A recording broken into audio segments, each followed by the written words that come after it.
and welcome to another episode of JobsWorth. For anyone watching this, you may be surprised to see that I'm sitting in my living room. And I would love to say that's because I'm trialling out a new, more laid-back approach to podcasting, but it's really because life this week has got in the way, and I have had no time to record this introduction for an episode that is airing tomorrow. So you have me sat in my very pink lounge, sat on my very old sofa. But I digress. On this episode of JobsWorth, we have the owner and founder of The Hatch in Leigh, Ralph Tait. Now, if you are watching this on YouTube, you will see The Hatch in all its glory. It's a space that I've been using for a couple of years now. And when I say I've been using it, I work for myself, and The Hatch has become a bit of a haven for me. I work there a couple of mornings a week. Now, it's not officially a co-working space. It is a coffee shop at its heart with, as you'll learn, little bits and pieces added on over time. But I describe it as a community hub. It, for me, has played a really big part in my work life over the last couple of years and given me this feeling of not being completely alone and also not having to speak to work colleagues. So it gives you this, I guess the best way to describe it gives you a sense that you're working in and around other people without having to talk to them, which I actually really like. But along the way, I've made some really good friends there, including Ralph. And we explore Ralph's journey to actually starting The Hatch. We do give a good bit of real estate to Ralph's mum, Lynn, who, if you know anything about The Hatch or know anything about the Lynn Tait Gallery, which was what The Hatch was before Ralph took over, you'll understand already why we needed to give Lynn some airtime. She is an incredible person, had an incredible impact on the community, and Ralph has kind of taken the torch with what is now The Hatch and used that space to continue a little bit of legacy, but definitely making it his own thing in its own right. And it was a really inspiring, insightful conversation. If you like a bit of history, we do go into what the building was before. If you've been to The Hatch, or if you are seeing this on YouTube, you may wonder how the hell they managed to get a bright green pier train in that space, and we cover that. I know it's been a long-standing question for many a patron of The Hatch. And it was really good. So I want to say thank you to Ralph, a huge thank you to Ralph, who is letting us record from his space. So you'll be seeing a lot more of The Hatch moving forward. I hope you enjoy the episode. Stay tuned for whatever is coming next week. Hopefully I'll give that a little more time and be a bit more prepared for that introduction. But in the meantime, enjoy the episode, and I will see you next week. Right. So first off, thank you so much for letting us use this space. And we're going to go on to talk more about the space as well. But we are going to start with a tradition on the podcast, which has always been the question, when you were younger, what did you want to be when you grew up? Go right in at the deep end there. I should have seen this coming, taking account some of the conversations we have. Yeah. I don't really have any recollection of anything. I guess, I mean, if you go really back, then I probably wanted to do anything that got me to play at Wimbledon or something like that. Okay. That's sort of like what I aspired to, is like, I want to be a tennis player. Yeah. But I didn't even know what a career was at that point. It was just like, I want to play at Wimbledon. That looks fun. Yeah. And that's as far as it went. After that, I don't really know. I was just sort of bumbling along through everything. And when it came to sort of like choosing my GCSEs, I was like quite interested in fashion. And I thought, I'll do textiles. And so that was my sort of first choice about what do I want to do, fashion, textiles. And it was like, it was nothing to do with fashion or whatsoever. Right. Okay. Doing textiles, GCSE. Yeah. But I really enjoyed it. And that's what led me into some of the stuff I ended up doing. So no job at any point popped into my head. It's a hard question, and I was forced to answer this question recently, and you'd think after 40 episodes I would have an answer. And my brother asked it of me, and I don't know the answer, if I'm honest. I'm similar to you. I didn't have anything that was jumping out at me, and I guess I'm asking people to tap into aspirations they might have had when they were kids, because some people then go on to go and make those things careers. But you mentioned tennis. Was that because you used to play as a kid? You played at a decent level. You saw, well, Yeah. You're probably being humble, but you've got these aspirations to go and do the sport that you love too.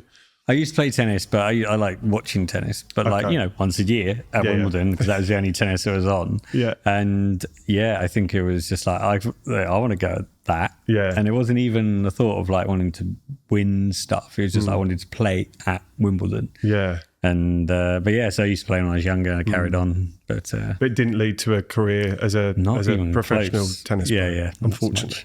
Still hoping. You never know. You never know. We're recording at the Hatch, which I was doing some research on this place and research on the lineage of the Hatch and the history around it as well.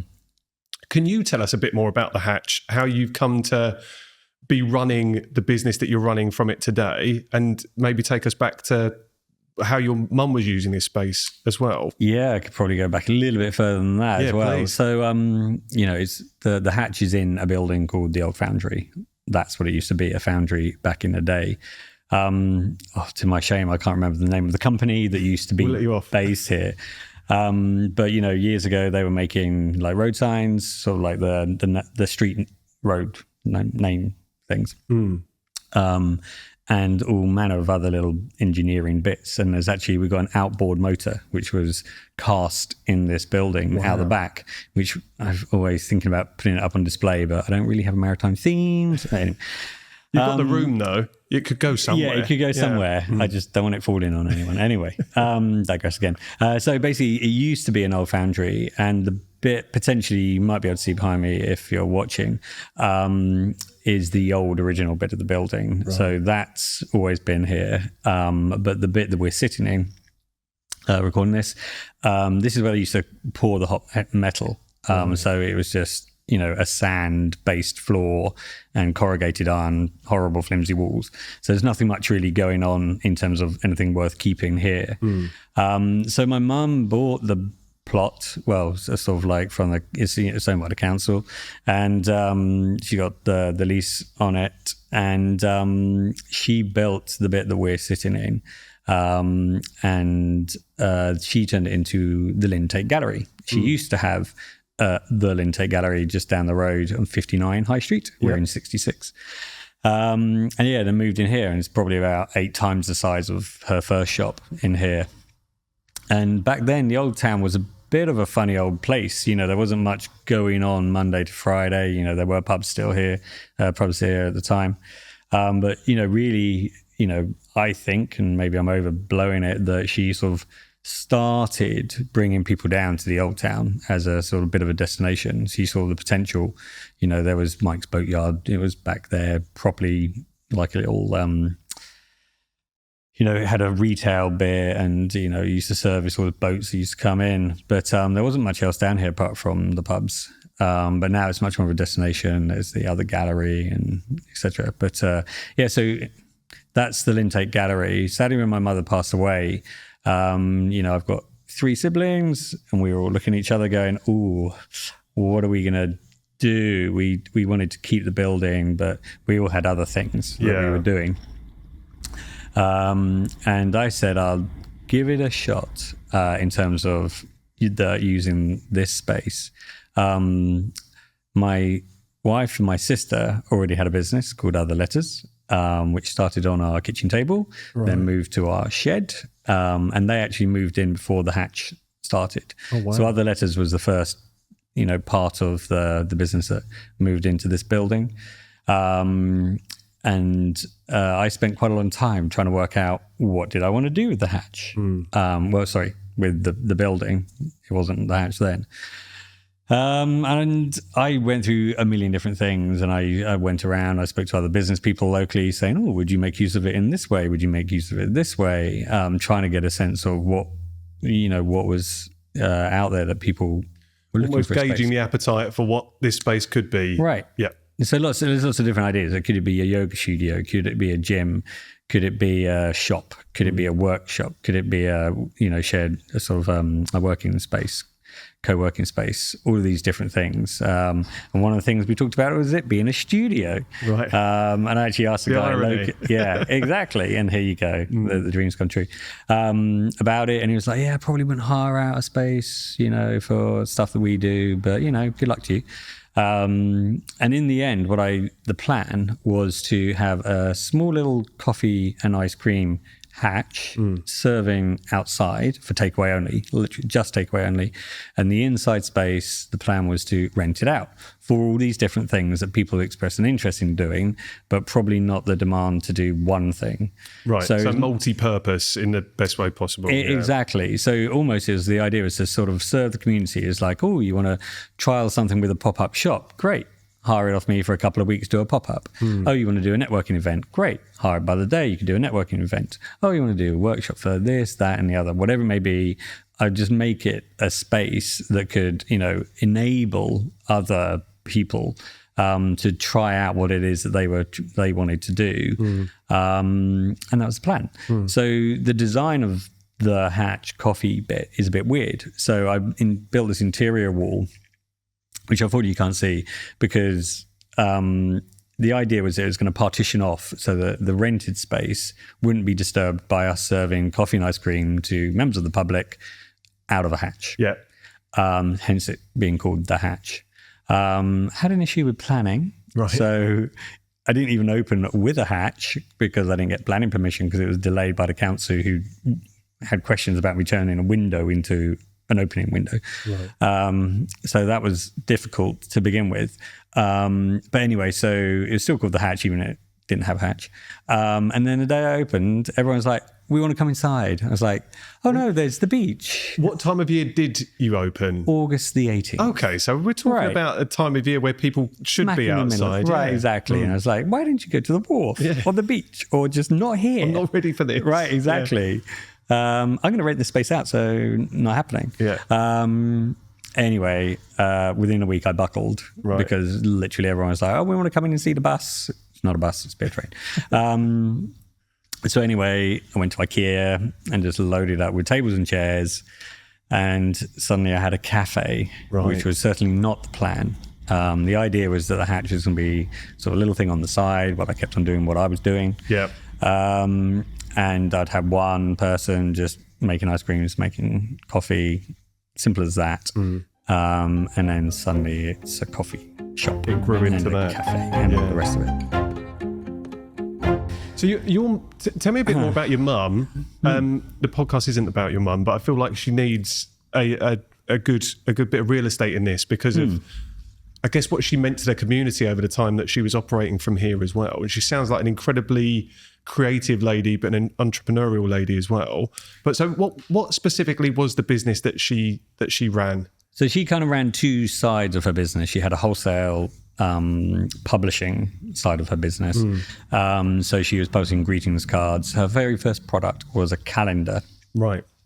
I'm going to get into trouble with my family if I get this wrong, but I'm pretty sure it was a calendar. And it was then and now. Because way back when she first started, as a child, she collected old postcards. Right. She used to go to antiques fairs with my grandfather, and she started collecting postcards, and so she had this massive collection of 250,000 postcards. Wow. In the end.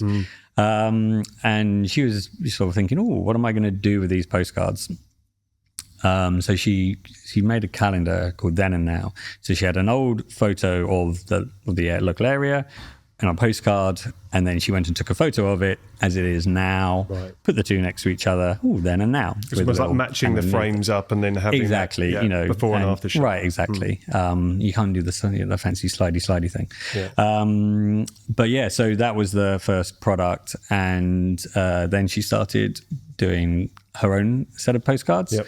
And postcards back in the day were all about commemorating events that happened. Be them disasters or happy things.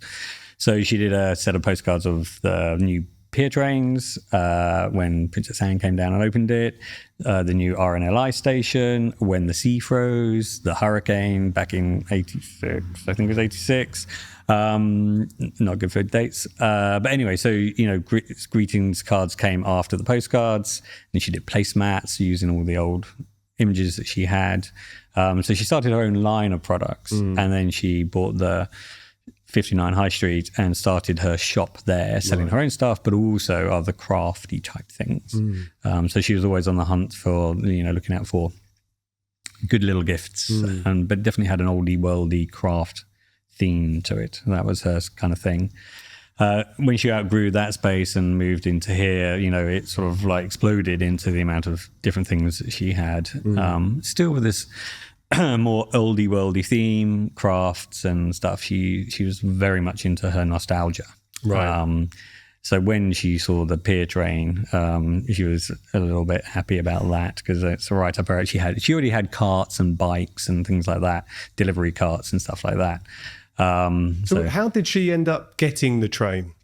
So the pier train wasn't always in this space, I'm assuming. She actually procured this and put it in here. So that little pier train had its own holiday. So when the council stopped running the pier trains back in the 70s, and again, apologies for any inaccuracies, in the 70s, it'd been running from, I think, 1949 or through the 50s and 60s. And then they got sold. And a farmer in North Wales bought a couple of trains to run along Llandudno seafront. Okay. Well pronounced, by the way, because I would have struggled with that one. Well, again, apologies to any Welsh listeners. It sounded right to me. Right. Yeah, I'll take it. But anyway, so he didn't get planning permission to run them along Llandudno seafront, so they were just left in his field up in North Wales, which is where my grandparents lived. So we used to go on holiday every Easter to go and see them. And we must have driven down the road with this farm on it a lot of times. And one year they'd cut back the hedges, and so you could actually see this glimpse of green as we drove past. My mum was like, "That's the Southend Pier train."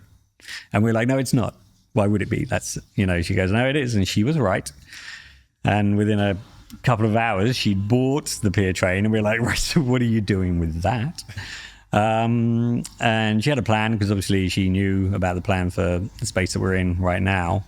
And so it got put on a low loader, brought down here, craned in, shut the road.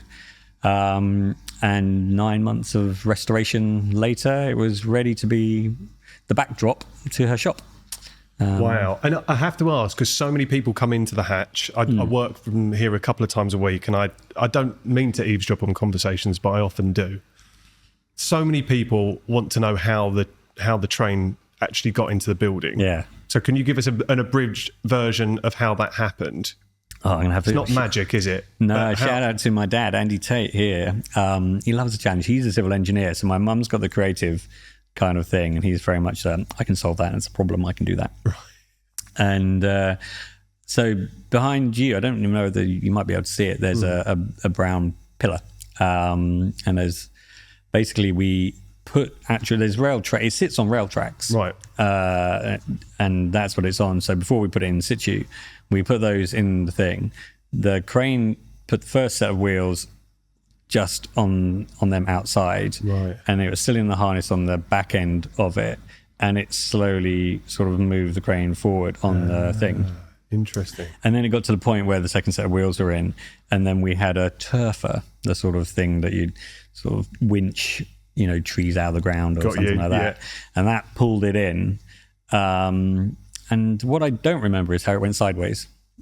So I remember it coming in, but I can't really remember the process for how it got, sort of it came in on one angle and then it spun around and back in and straightened up. I don't remember the straightening up, but maybe that was magic.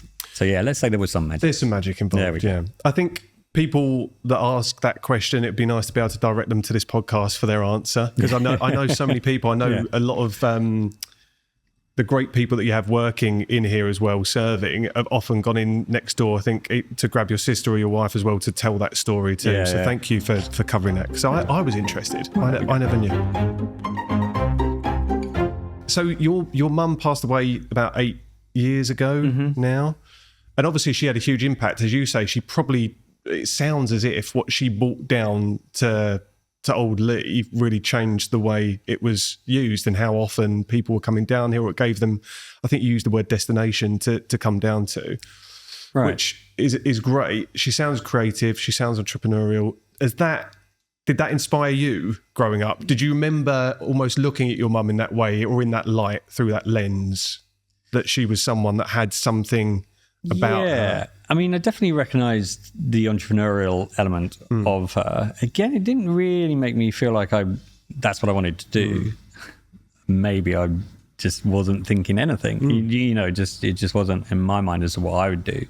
But obviously, over time, you know, sort of I've ended up doing things that are more entrepreneurial. But, you know, when I started, I didn't really have a career plan. I wasn't all about setting up my own business. I think there's quite a startup culture now that people are looking for a side hustle, or they're looking for a startup opportunity. That vernacular just wasn't around back when I was younger. So it just wasn't on my radar about trying to start a business at all. But, you know, over time, obviously there probably was something that was sort of like quite deep seated. I saw it and I could see what it was like doing it, etc. So well, that's where I ended up. Interesting, because I grew up watching my mum work for herself. She is a creative person as well. She's an artist by trade, like directly creative. Right. But I can't help but think that helped shape me, at least the drive to want to work for myself, seeing her do that. Yeah. And maybe if you don't grow up around people doing that, you don't have that aspiration, or at least you don't see that around you every day. So definitely. Well, all three of my siblings, so all four of us, all work for ourselves. Yeah. So I wanted to touch upon that very briefly too, because through conversations we've had, it seems that you've all got this entrepreneurial bone in you, which has to have come from, well, I guess in part, come down the line from your mum. Yeah, I mean, I'm the only one out of us that's probably had a, you know, much of an office type career. Right. Okay. You know, my brother's DJ. He's DJ'd from the age of probably 13, 14, all the way through professional DJ, and now works for Pioneer and does a whole bunch of creative stuff. And it's really always been, you know, doing his own thing. My younger brother is a photographer, and he's, you know, pretty much always, he worked for a company for a little bit, but ever since, you know, that little foray, he's done his own thing. Scared him off. Yeah, well, right, exactly. None of that nonsense. And then my sister, she's got her own business with my wife, Other Letters. Yeah. You know, but even my sister's husband, he works for himself, you know, so yeah. Well, it sounds like it's in the blood, and it's easy. Yeah, something like that. I think it's easy to be, I mean, I was going to use the word infectious. Like, you see other people doing it around you and you think, yeah, do you know what? I could go out and do something for myself.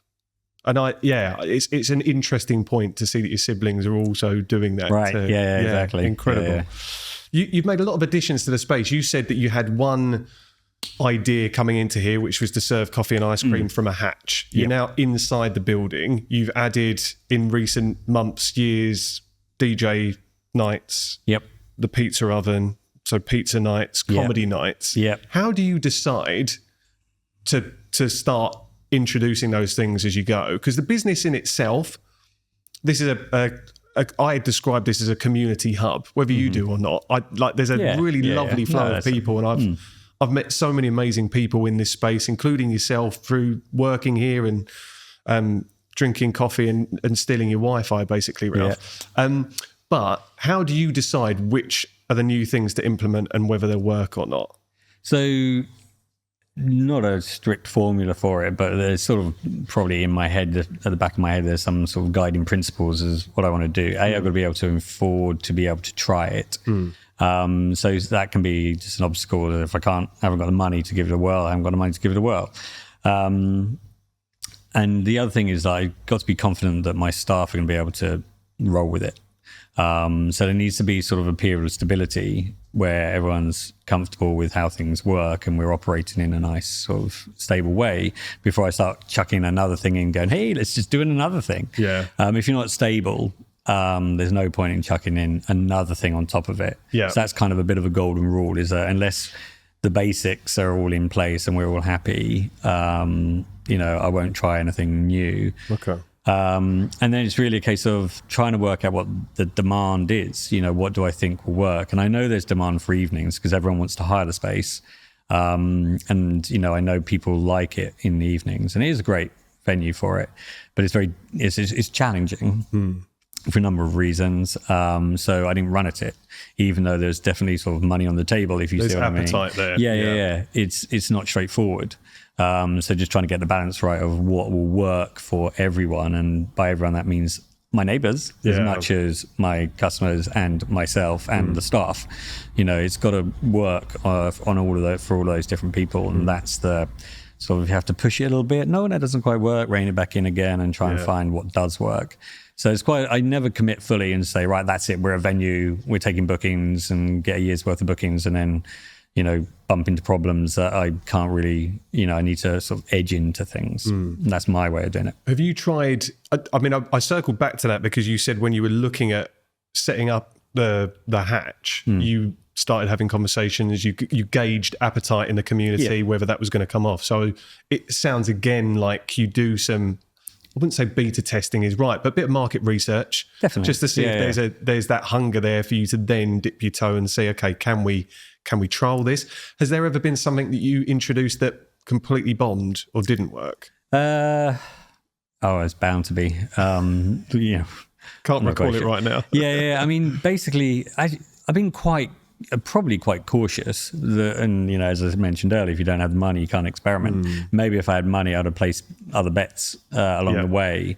But really, if I'm going to commit a chunk of money to, a capital spend on getting a bit of kit or whatever it may be, I want to be pretty confident that that bet's going to come off, So it took me ages to get to the pizzas. If you go back to my sort of golden rules of before I do something, I also need to know that I'll be able to sustain it. Right. So there's no point in setting something up, going for it, and then going, I don't have the infrastructure to carry on doing this. Yeah. That can hold me back as well. Maybe I should just jump in with 2 feet on more things and just give it a whirl and just find a way. But I'm a bit more like, I just need to know that once it's on, you can't just turn it off again and then wait a bit and then turn it back on again and stuff like that. Do you think, is that part of you being risk averse, or is that just good business sense? Probably a bit of both. I mean, I think you've got to take risks in business. That's obviously, sort of well understood. But good business sense, I mean, there's no point in placing bets you can't back up, if you see what I mean. I guess that's what it is. But I mean, I guess the pizzas is probably a good example of I wasn't fully ready operationally, but I just needed to get it going. And I got to the winter and I took a bit of a break to do events. So to an extent, that was a sort of started, turned it off, did something different, now I'm turning it back on again. So there's a degree of flexibility that I've had to have anyway. Because if we use a real business terminology for a second and say minimal viable product for a second, MVP, and that the pizzas might have been your way of testing that during the summer last year, rolling that out. I mean, again, you're making pizzas, but you're just seeing how that works from a business commercial standpoint. Again, whether there's appetite for it and exactly iterate upon that and go again. And the thing is, luckily, pizzas are quite well proven in terms of the pizza demand itself isn't the problem. Demand for pizzas. It's more a case of trying to get people's head around the fact that I'm not just a coffee shop. I do evenings as well. Yeah. And, it takes a while to get established as one thing, and which we've achieved for coffee. And now to try and get established for a second thing, which is really quite different. That's another job in and of itself. But in terms of the MVP aspect of it, it's just the kitchen is not a fully spec'd commercial kitchen. If you had deep pockets, you just go to a kitchen designer and say, right, give me the full works. It's not that. So it's fairly pop-uppy and sort of minimal viable sort of solution to just get the pizzas done, just to prove, is it going to work? If it is, great. Then we'll sort of bed it in and expand the operation and stuff. So it's definitely that sort of first foray into it, but it's certainly not the end of it. And you've got the DJ nights now too, which feels like I love that, and I love the comedy nights that you've introduced too. It feels, when you think of the personality of the Hatch, did you feel that was in line with the personality that has formed here over the years, or did that kind of challenge that slightly? Is that against the grain of what the the kind of brand, the Hatch brand that's been built? Or? Yeah. So I mean, if I think about when I think of the Hatch, what do I sort of try to, sort of pin it on, and it's definitely sort of family focused, really. That's my go-to. That's my default position on it, because I bring my family here as well. But so I'm biased in that regard. And but sort of, there is an opportunity to do the evenings, and evenings is less family oriented. So it's a case of, well, if I'm going to do evenings, what would that customer base look like? Yeah. So it's trying to find the nights that work for the people that might want to come for an evening out here. And so we've had a couple of different types of nights. I mean, I think I mentioned earlier, is challenging. It's got to work for everyone. And, the nights, I'm not quite sure how they're going to work in the future. Definitely demand.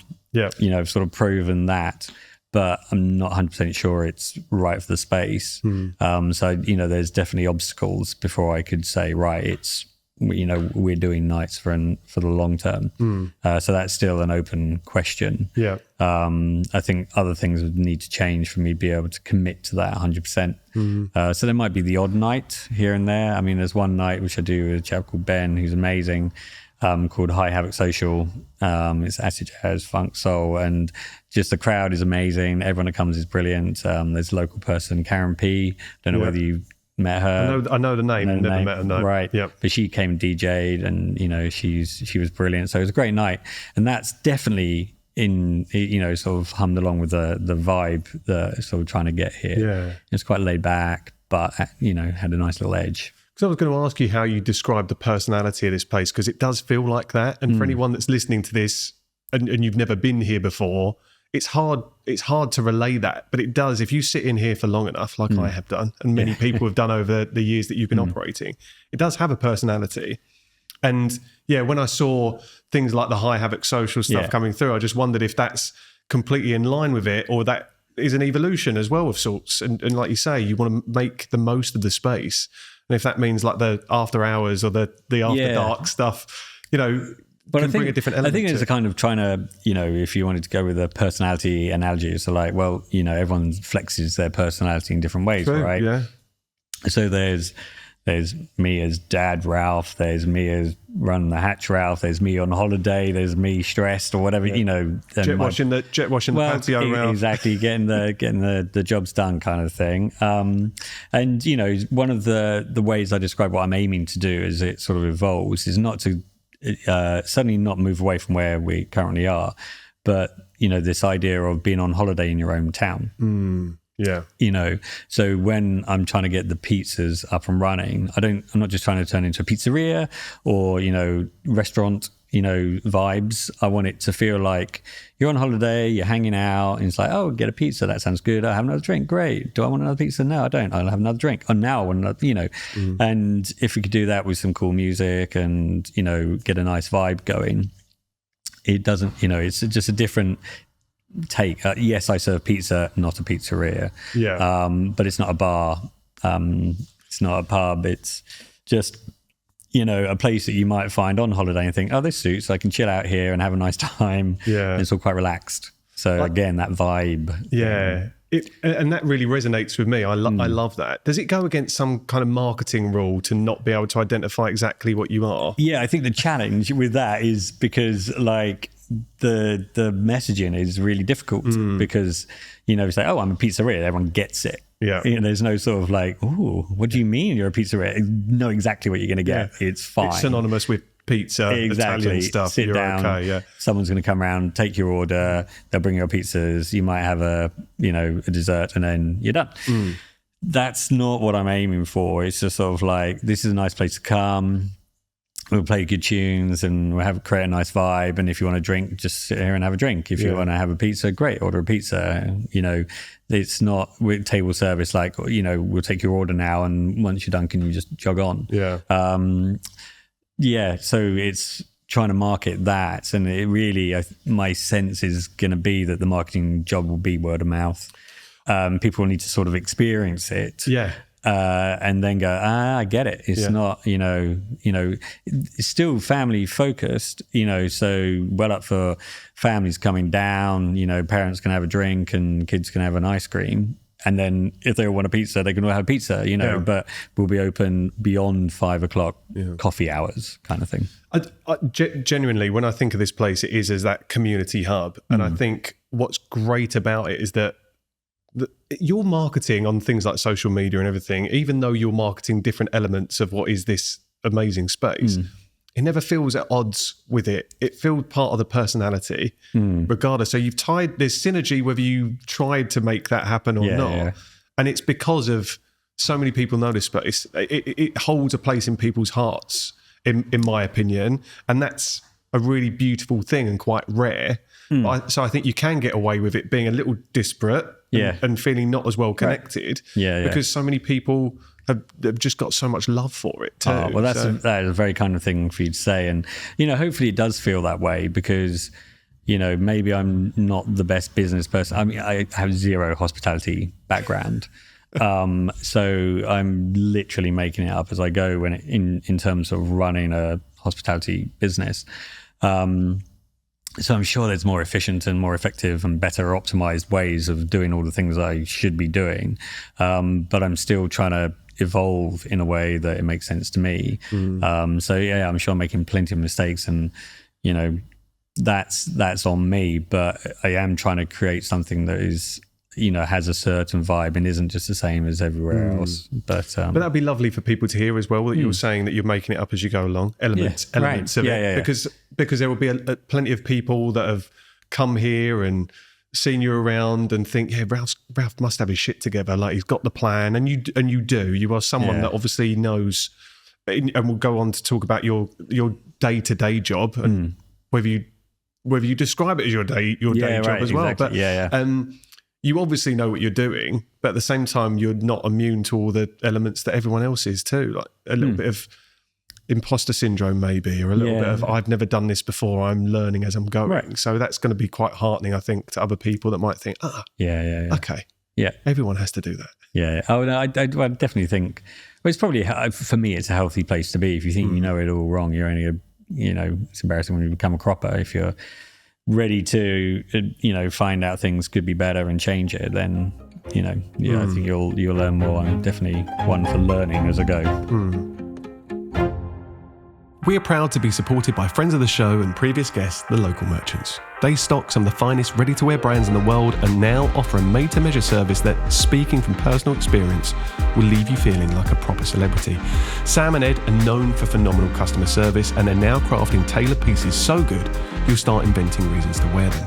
Book your appointment online or in store, and their beautifully designed space becomes your private dressing room, somewhere you can collaborate with the best in the business to create something for any occasion. Their knowledge of tailoring, materials, and how a suit should actually look and feel is second to none. First piece or something special, you'll be in expert hands. The customization options next level. Cut, lining, lapels, buttons, buttonholes, vents. What even are vents? The whole experience first class. And for a limited time, JobsWorth listeners get 10% off purchases over £200 in store or online with the code JW10, including made to measure. So if your wardrobe's due an upgrade, now's the time. Visit thelocalmerchants.co.uk for more information. T's and C's apply.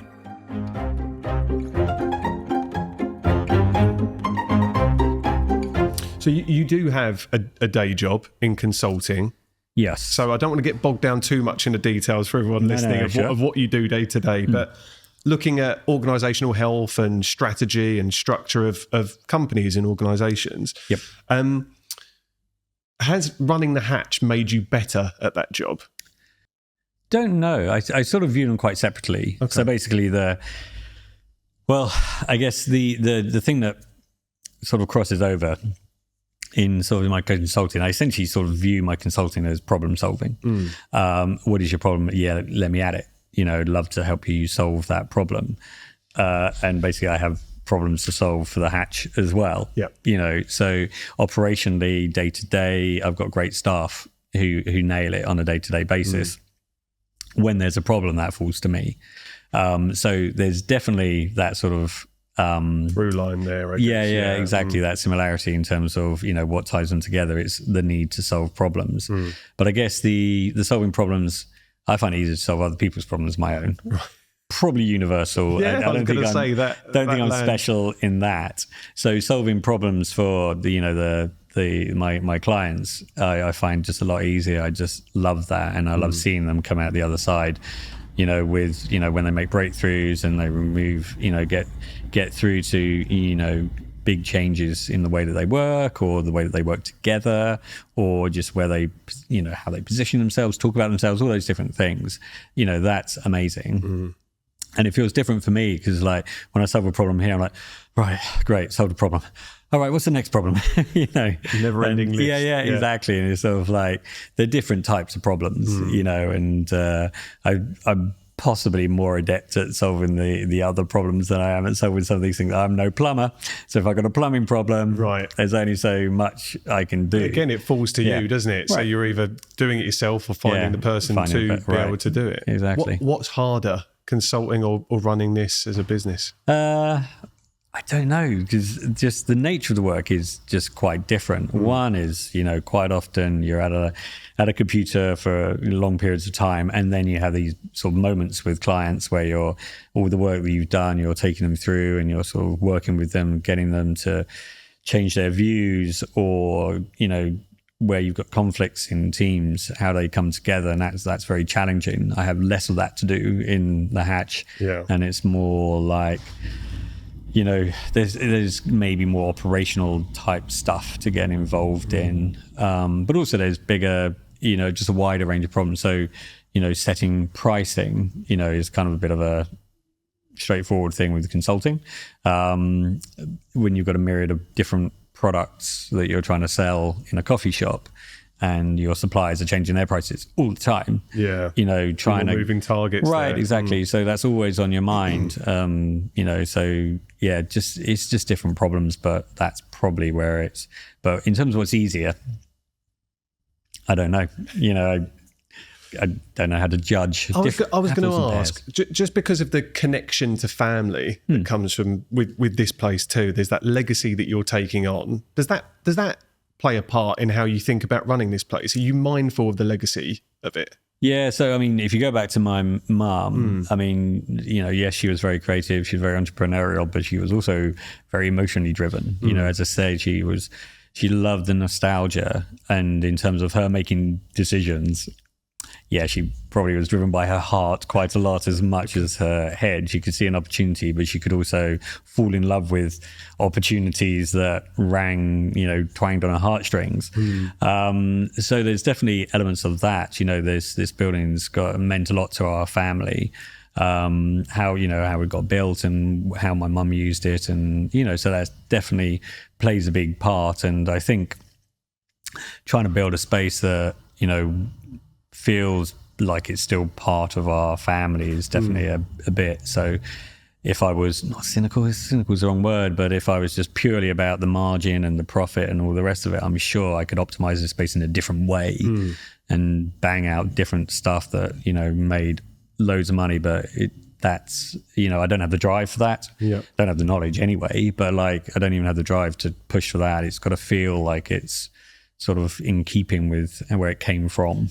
It's a great North Star. I know I'm using that because I know it's an actual business terminology as well, but it's a nice compass to kind of keep heading towards, really, a point to keep heading towards, keeps your kind of direction going in the right direction. Yeah, definitely. I host a podcast. I should be better at words, but I think it's a nice starting point for you to really keep driving in that direction too, and it's kept you honest with it as well. It's kept you moving. Oh, for sure. And it's funny because defining a North Star for organizations is part of what I do. Have not written one for here. Interesting. Yeah. So partly a North Star is so that everyone knows where you're heading, and sort of kind of I'm the decision maker. So who am I trying to corral to understand this is why we're making the decisions that we are, and who needs to know the North Star? Maybe is why I haven't written it down, but I would 100% agree that there is definitely a North Star that, even if it's not written down, is ingrained enough. There you go. It's an innate drive, isn't it? It's an intrinsic thing that's been passed down to you. And again, the community keep you on path with that as well, don't they? Because it means so much to this space, and that's a great thing. I guess sometimes it can also be a burden. To a degree, maybe that's too heavy an expression to use, but I feel like maybe, that might come into mind sometimes. Yeah, definitely. I mean, that's the thing is like there's lots of regulars, and I don't want to spook anyone by doing something out of the ordinary that isn't Hatch-esque.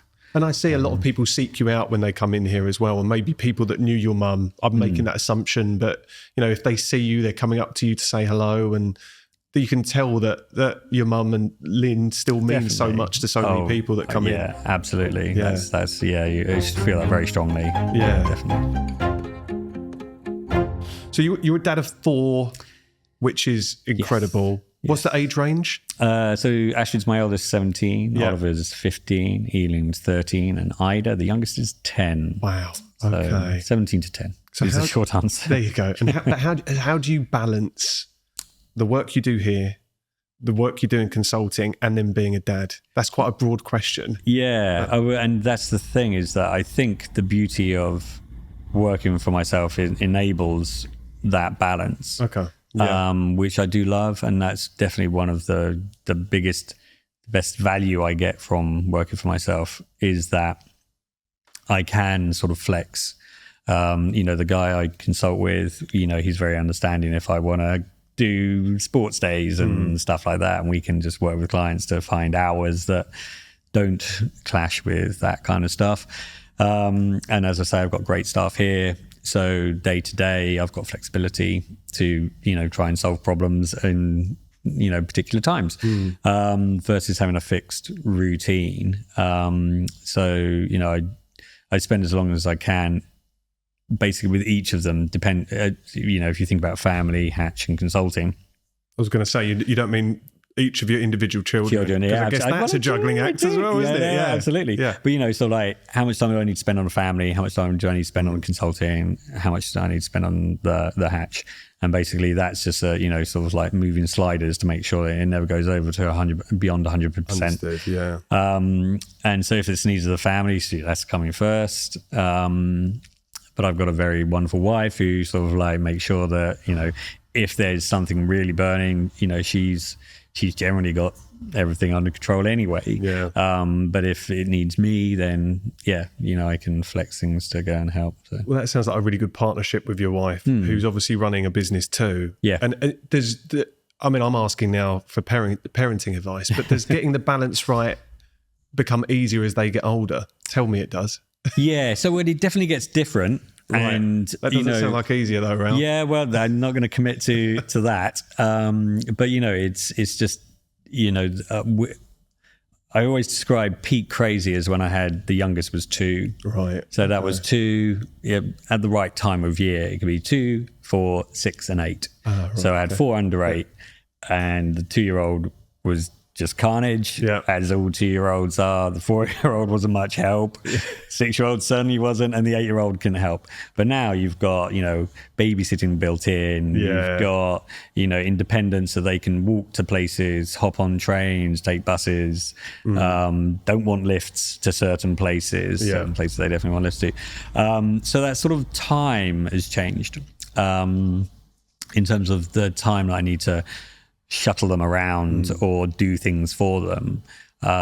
That's where school runs have just edging out the door. I've got my youngest is just about to leave primary, so school run's going away. It's a big sort of beginning of day, end of day, like got to be back for the school run. They've got keys now, so definitely it changes. In terms of being different, they have different needs, and you've got to look after them in different ways, and they don't want you to do certain things, and they do want certain things, and just evolves, I guess, doesn't it? The challenge just becomes a different one. Completely. So but day to day doing stuff, I would say, has got easier as they get more independent. Okay, well, that's nice to hear. So, that's the silver look forward to that. Thank you, I appreciate it. We've had this conversation a lot, Ralph, while I've been working in this space and getting to know you better as well. And I don't want to give too much away about some of the bits that we're working on. When I think about what my kids are going to do for work when they grow up, I've got 2 boys. They're going to be 4 and 7 in a matter of the next couple of months. And I'm not going to use the word scared, but I am wondering I'm curious about what the world of work is going to look like for them as they grow up, as we all are, but anyone with children, maybe what our world of work looks like as well. Right. But, do you think career advice for your kids, who are all a little further down the road from mine, is in a good position to be able to help steer them and give them inspiration to go in and find out what they want to be they grow up? So that's such a big question. Taking into account. I mean, it's huge. Huge. Yeah. So is careers advice, or is, what I find interesting about trying to help children is they don't know enough to engage in the conversation. So if you try and have a conversation with a child and they don't know what they're talking about, that's an uncomfortable place for them to be, and they kind of shut that. You've got a bit of resistance, right? Immediately, haven't you? Yeah. And then in terms of the advice that's out there, the stuff that I poked around and had a look at, it really just goes, let's try and understand you as an individual, and see what you might like to do. And it's like, that's kind of backward for me. If you're trying to get people to get inspired to do stuff, because if you start with what they are right now, when they don't know a whole bunch of stuff, you're going to end up with some pretty basic answers. Better to inspire them with what the hell is out there and get them to think about all of the different crazy jobs and opportunities and things they could be doing with their lives. Far better way to go with it than start with the individual, which seems to be where everyone starts. And I kind of get it, because it's like, we care about you the most, so we're going to start with you. But it's a bit like, but they're a bit unmolded and lacking in experience to really get it. Yeah. Better start with this huge, wide, wonderful set of stuff that they could be doing and get them going, that's for me. And then start coming up with plans how to get to it. Invariably, they won't end up there, because they'll come across something else that's even shinier and better as they head towards it. Yeah. But at least they might get inspired to actually work towards something and have a reason for trying to do well in exams, versus I've been told I better work hard because otherwise I won't get a good career.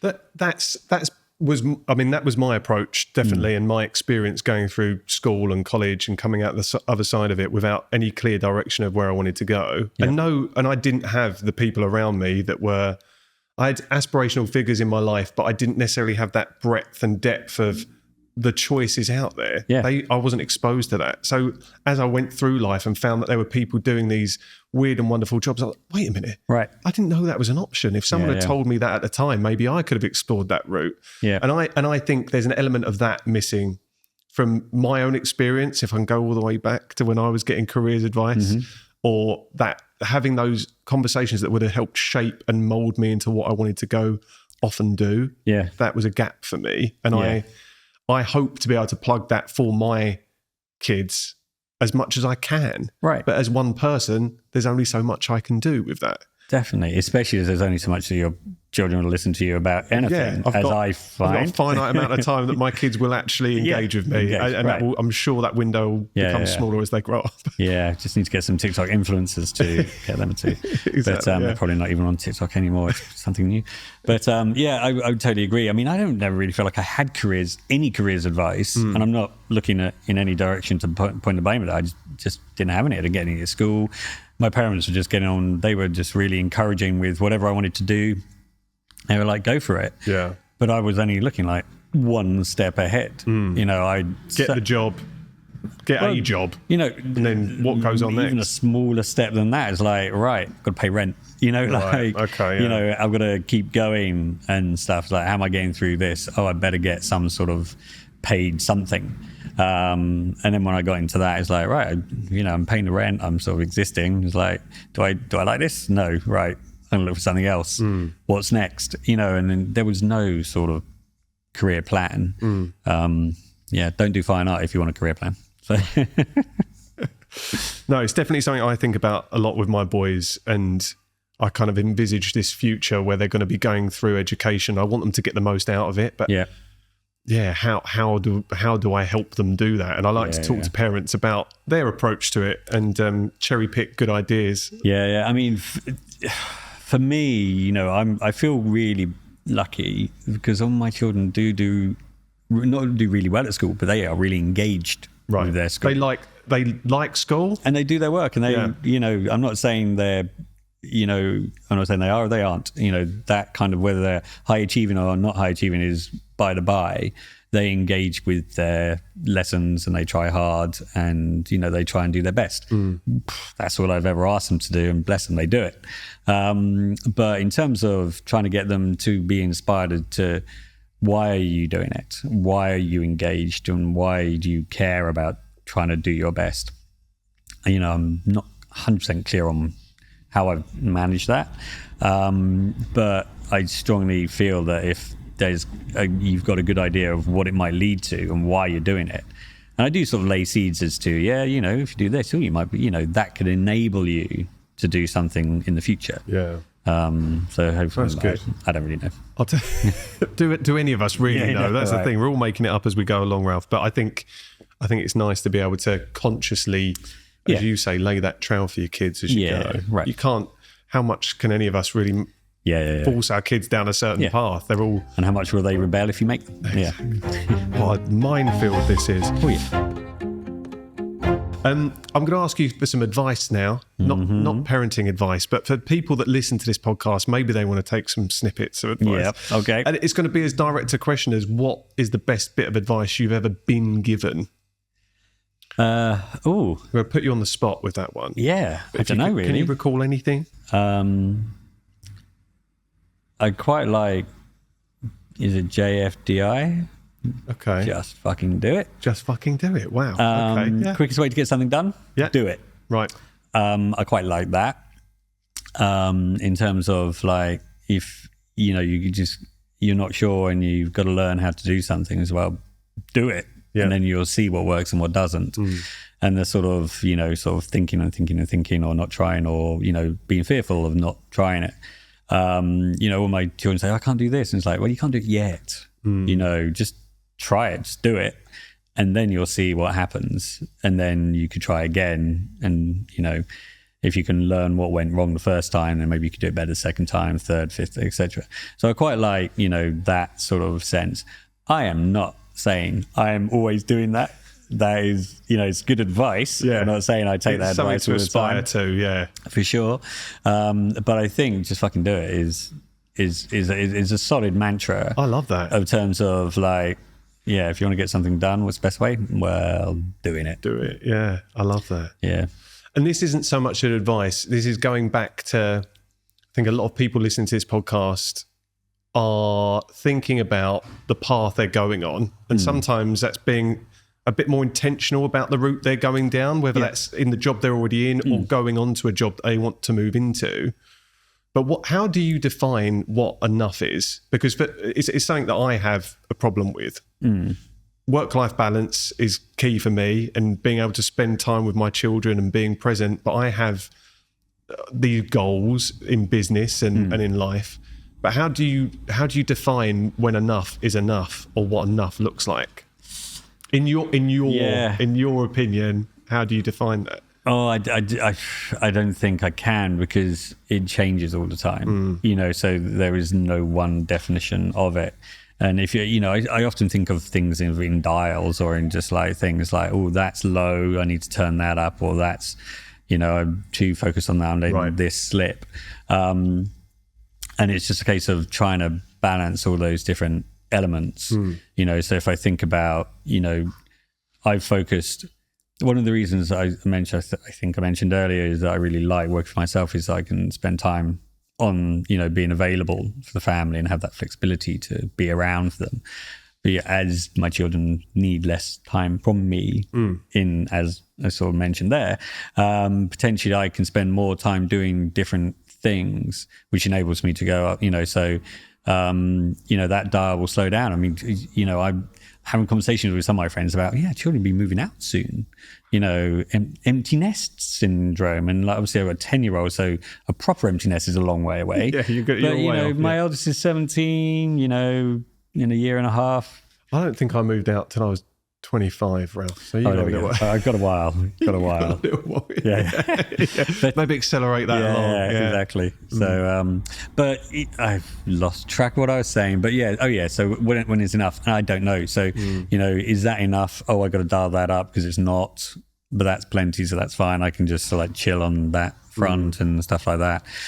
And, just trying to get that balance right of, I've got a friend, they used to talk about, I didn't make so much money this year doing the work that I do, but I had a great year doing other stuff, Yeah. And then the next year they're like, do you know what, I'm going to turn up the money. And understood. You're looking at levels that you have to tweak every now and again. Yeah. And the thing is, I think if I am making no judgment, but some people will be just like, I'm all about the family and to hell with everything else, or I'm all about the money and to hell with everything else. And I think if you're single-minded going after one thing, you might be missing out on others. So for me, it's about looking across and saying, which one needs to be pumped up a bit and which one am I quite happy with, as it were. And that's, the thing. And if you could get them all firing all cylinders, then you're a winner. You do, all right. But I'm not sure. I'm sure there's some people out there nailing that, but I think that's rare. Yeah, definitely. Yeah. Okay, Ralph. Thank you so much for that. I really appreciate you indulging me on those ones. We're approaching the end. Okay. We have a game to play. Let's do it. So this is this or that. So I'm going to give you 10 questions. You're going to get 2 options, and you have to choose one of those options. No context, and you have to answer as quickly as possible. Oh my God! I'm going to make some clangs here. No one enjoys this. Yeah. It feels like pressure, but it's not. Okay, this or that. Flat white or espresso? Espresso. DJ night or comedy night? Comedy night. Leigh in winter or Leigh in summer? Leigh in summer. I mean, it's a silly question. Why did I write that one? Pizza or pastries? Pizza. Culture or strategy? They're the same thing. Yeah? Oh, okay. Well, I'm going to let you have that. Cafe or consulting? Can't answer that one quickly. I was going to say, that stumped you, that one. Yeah, I don't have a good answer to that. That will change on a different day. Today, I'll go cafe. Okay, cool. Seafront or city? Oh, seafront city then. Let's go for a city. City on the seafront. I don't know. You're twisting this game to your advantage. Okay. Seafront. Okay, appreciate that. Process or people? People. Pizza oven or PowerPoint? Pizza oven. Okay. Ice cream from Rossi's or pint at the Crooked Billet? Crooked Billet. Okay. There you go. That's it. It wasn't so painful, was it? Yeah. You were really making me feel that I was going to let you get away with not answering those questions, but there you go. Okay. So, Ralph, we've got the closing tradition on the podcast, which is the question from my mum. Okay, let's hear it. So, other podcasts invite other people to leave questions. I invite my mum to ask her questions. So I'm going to play this down the mic and see what she's come up with. Okay, wait a second. Let me do that again. Hi, Ralph. Have you got any plans to expand all your enterprises in another area? Southend maybe, or perhaps further afield? Thank you. So that's Mum's question. Now, what I will say is Mum at the moment is out in Sorrento, probably, I don't know, a bottle of Aperol Spritz deep. So you just never know. Yeah, I mean, she's having fun. But any answers to that one? Are you planning on expanding? So I assume that's with an eye on the hatch. She doesn't really care about whether my consulting moves to Southend. I don't think she knows enough about that. Yeah, we're going to go with the hatch. Let's go with the hatch. So probably not. So I think, as I say, no hospitality background, no sort of real... I haven't had a passion through my life to get into this thing. And the reason I love it is because of the people that work here, the people that come here, and the space. So it is unique to this property. Right, I think, got you, yeah. So in terms of another site, no, not really. You couldn't see replicating this. I mean, it's got so much behind it, hasn't it? As we've discussed throughout this, you couldn't pick it up and shift it somewhere. Right. I mean, don't get me wrong, I do see spots and I think, I could do a thing with that. And now knowing a little bit about hospitality, I can definitely picture how it could work. Yeah. And so there's elements of that, but I don't need a second site in terms of added complexity. But in terms of expansion here and sort of evolving here, if the pieces come off, I'd love to sort of, as I said, have a properly designed kitchen so that we can do a whole bunch of stuff, because we're quite limited in terms of space and capacity, what we can do. And I could definitely see that this place could be, a really, having a holiday in your own town vibe. So I could see that sort of kicking off a bit. So that's great. I think that answers the question. Happy days. Mum tends to throw a curveball and really gets people thinking. Sometimes it's just random. I think that's actually quite useful. That's all good. Ralph, thank you so much. First off, for letting us use this space this evening, for saying yes to sitting down and speaking to me as well, and also just for running this space, because it has meant a lot to me personally over the last couple of years working in Leigh. I see this as a bit of a haven. I work for myself, I work predominantly on my own, and coming here and feeling like you've got people around you has kind of kept me going a lot of the time. And 2 days a week I genuinely look forward to coming down here, people watching, getting a sense that you're part of something without feeling compelled to actually have a conversation with anyone is quite nice as well. But so thank you personally, because it's an amazing space. Glad it works for you. Thank you so much. Cheers, Ralph. Nice Thank one. you. All good. Thank you so much. You're good? Yeah, we're good. I mean, God knows how that reads or comes across.